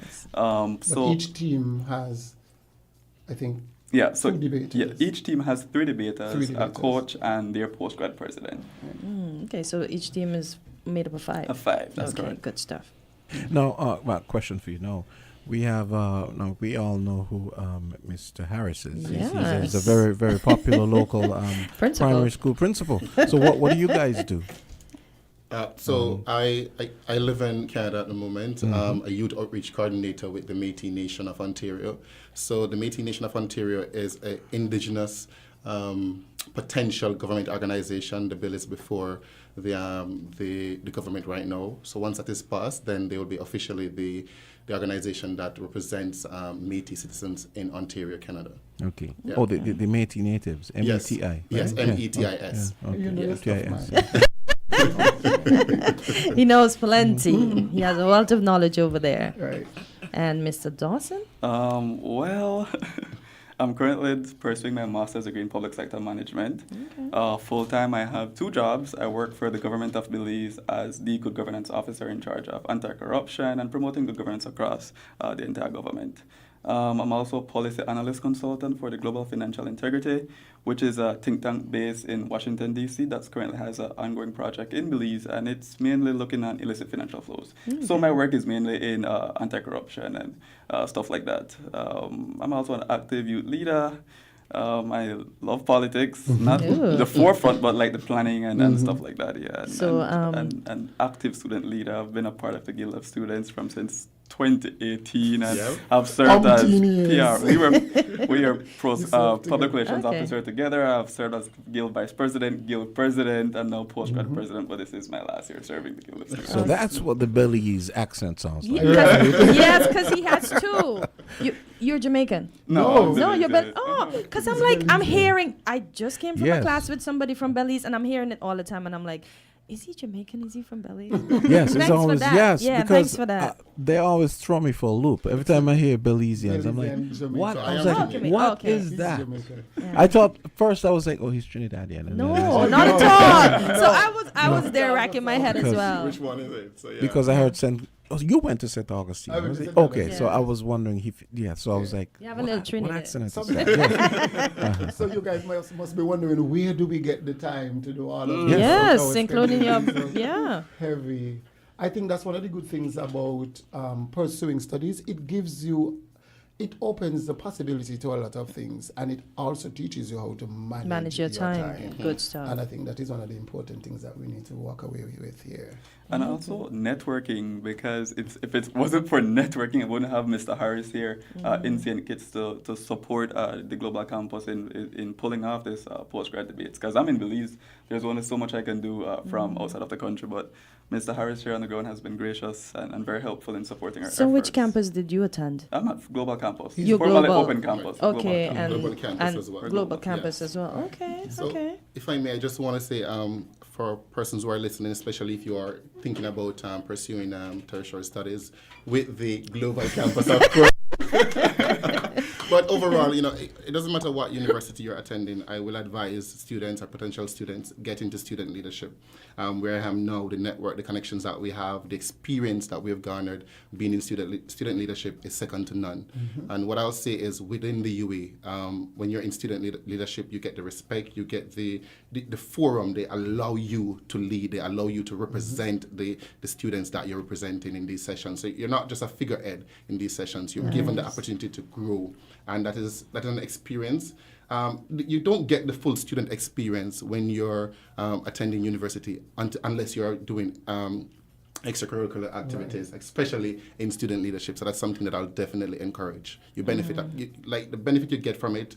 You can't put a figure to it because it's something that you carry on with you in life. Okay. Yeah, for sure. Getting a chance to sit at the table with who we refer to as the big guys Big is heads, important yes. because you literally get the chance to give your opinion. And being a leader in St. Augustine, I experienced it as well. I got to meet with the principal and have discussions with the principal, and the engagement wasn't what I expected. I expected them to basically, you're just a student, you don't know exactly what you're talking about. But they actually listened. Good. And so we want to encourage people not to just be silent. Yeah. Use your voice, speak about what your concerns are. Try and get some advocacy for yourself and for the students or anybody around you. So that is one of the things that we're promoting as well. We know everybody normally wants to go to university in the US or somewhere else other than the Caribbean. What would you say to them that will make them, other than listening now, that will make them gravitate towards, be it the open campus, St. Augustine, Mona, Cave Hill? What can you say to them to make them more interested in the University of the West I can Indies? speak for St. Augustine. My colleagues speak for global campus. Okay. St. Augustine is a mecca. I mean, when you go to St. Augustine, it's a plethora of student voices, culture, and so it's a situation where when you go there, you can't just go to university. You have to immerse yourself in the culture and all the rich tapestry that Trinidad has to offer. I think that's one of the best campuses. Well, it is the best campus.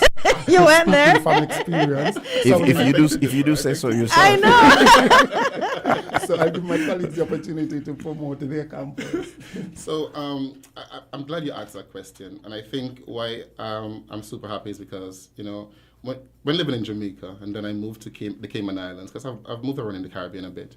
And to be honest, I was one of those persons who thought I must get a tertiary education from one of the universities overseas. But having gone to the global campus, having completed my bachelor's in at the global campus at UE, and getting my and moving to Canada, I realized that UE, not just global campus. Definitely global campus is the best. So Devon and I had back and forth with that.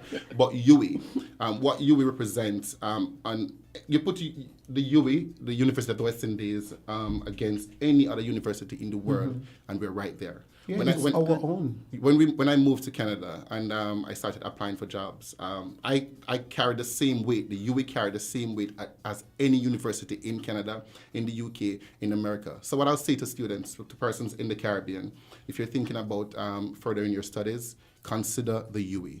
And not just, I'm selling UE, but look at your universities that are local. You understand? They have bearings there.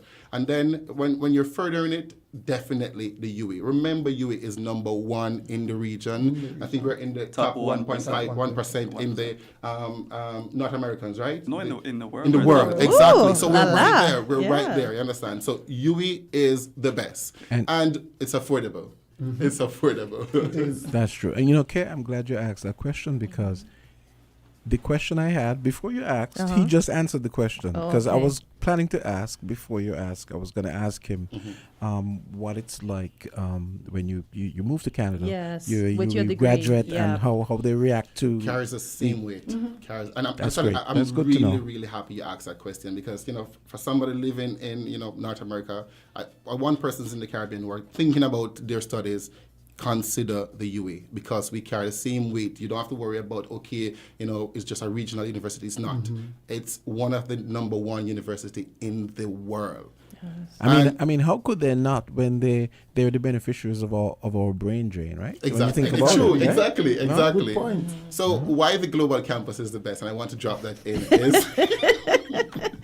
That one is coming for you. Yes.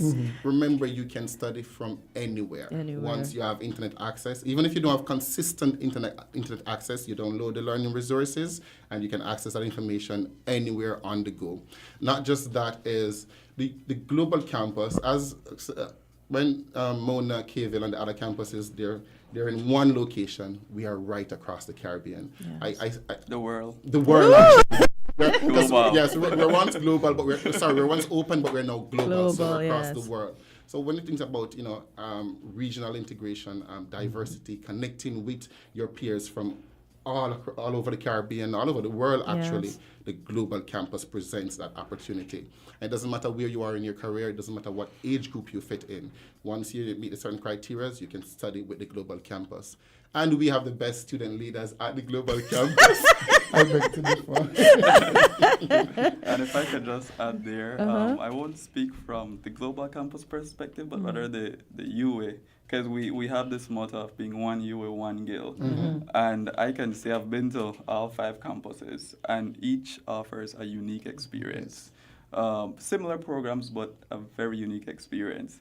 I really can't say which my favorite is. I go to global campus, of course. But in terms of the landed campus, the student life on each campus is different. Yeah. What you see on Cave campus, you won't see at St. Augustine or Mona campus. There's different music. Yes. To me, Cave Hill campus is one of the most diverse campus. I went to a party in Cave Hill, and they were playing music from St. Kitts, Grenada, Dominica, Belize. Nice. It's very diverse. St. Augustine as well as a very diverse campus. Mona campus is more Jamaican culture, but that is also something very unique because you get to experience exactly what is Jamaica studying at the Mona campus. And Five Islands is new, but it's a beautiful campus, welcoming campus. Imagine. Yeah, so I would say U is the only way, the only option in the Caribbean. Yeah, I had the opportunity. My mom had a surgery in Jamaica, so I stayed on the Mona campus, and that's what got me interested in journalism, because I saw the students there with their cameras, and I'm like, I want to do that. But now I can actually do it on the open campus. I don't necessarily need to go to Mona to do it, but that campus was quite interesting. KFC, everything inside, it's a whole world in there. So I really enjoyed the bank, everything. I didn't have to go far. So I really enjoyed the Mona campus, and it was just for my mom's surgery. So imagine if I was a student there. Trust me, student life is worth living at these campuses. Trust me. For real. Really interesting. Okay, guys, this weekend coming up, the annual UE Postgraduate Debates. I want you guys to go through the venue and the dates and the times once again for the listeners before we wrap. Okay, so the event is the UE Intercampus Postgraduate Debates. They are scheduled for Thursday and Friday of this week, scheduled to begin at 1 to about 4 o'clock at the Carty Resort. Okay. Oh, so just one day? No, 2. 2 days. Thursday and Friday. Tomorrow and the 1st. Because I was a little confused when you said one and then you did the Thursday and Friday. Okay. Yeah. Okay. So can I just drop this in? I want to big up the people of St. Kitts. Thank honest. you, Norris. When I came, I've had a few bad experiences across the Caribbean, but when I landed in St. Kitts, the greeting I got, the first tour I went to, there was this lady by the pharmacy. She was amazing. By the resort that we're currently staying, I'm going to write some really good reviews. Where you staying? Koi? Koi. Of course it's Koi. The people of St. Kitts, the ambience, just overall, I'm coming back for sure. I'm definitely coming back. I love it here. I just love when people talk nice about my country. I love it. It's a pleasure having you guys here. Definitely is. I wish you guys had more time so you could actually see what St. Kitts has to offer. But with the time that we have, we'll make the best of it. So they leave right after? They leave Saturday. Oh, so they're just gonna debate and then just go. I know. So you guys are probably gonna go and check out the Leeward Islands debates that night. Probably. I'll leave that to Devon to arrange. I mean, come on, it dovetails nicely with what you guys are here to do, right? Yes, yes. We'll definitely join in. Okay. Well, gentlemen, it was indeed a pleasure. I hope this is the start of many meetings, and I hope that you will come back, as you already indicated. Definitely. And I am sure Mr. Dawson is going to come back as well. Yes. And we're going to do this another time, okay? Sounds good. Thank you for having us. Thanks for having us. Pleasure. Okay, always guys. A pleasure. Okay, 9:57 on the Island T. We're going to come back and me and Kay are going to wrap up nicely.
Are you looking for a new dining experience to whet your appetite? Explore the flavors of the world at Pangea Multi-Cuisine Kitchen and Lounge.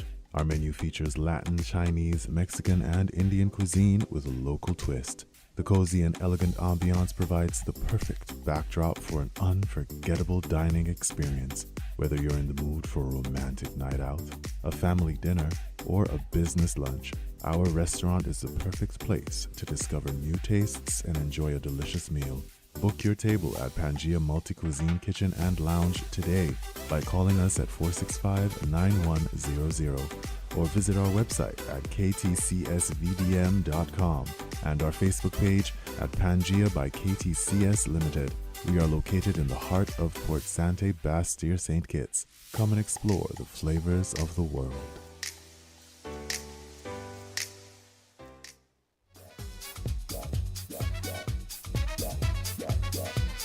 Hey, we got 1 minute left in Island Tea. Just reminding everyone listening, we are also live on TVC. That's TV Caribbean Channel 40. That's a St. Kitts Nevis channel. Yep. So if you happen to be at home, or you might be at an office that has a television, you can always go to Channel 40. You know, it's always nice to know.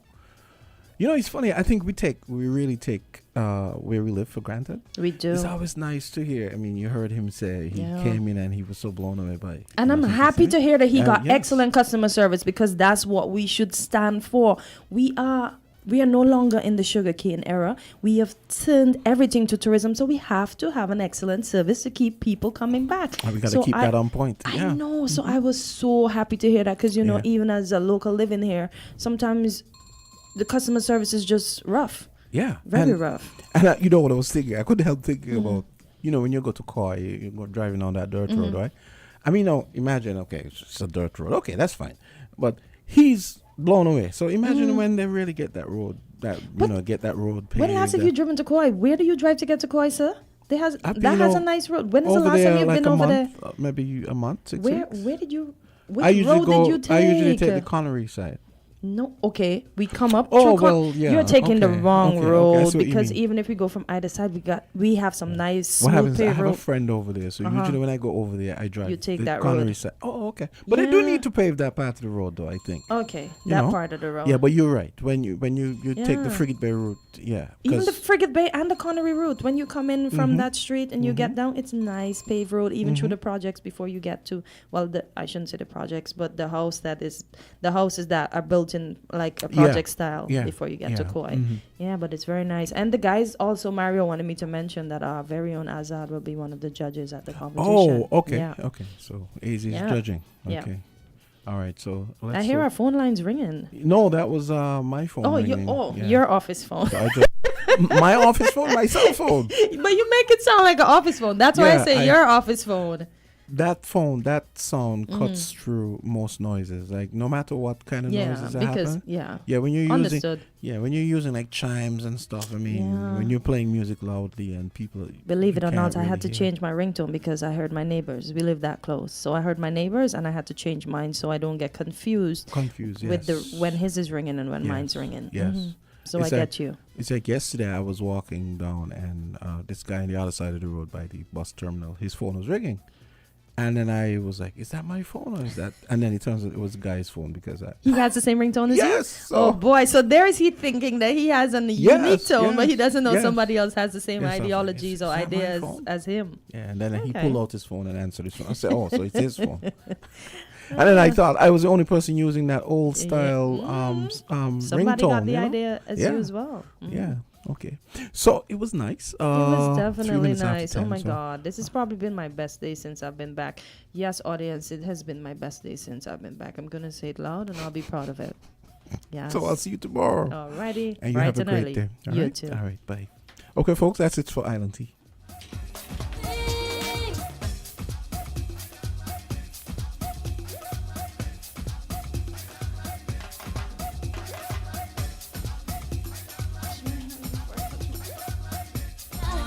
WINN is 98.9.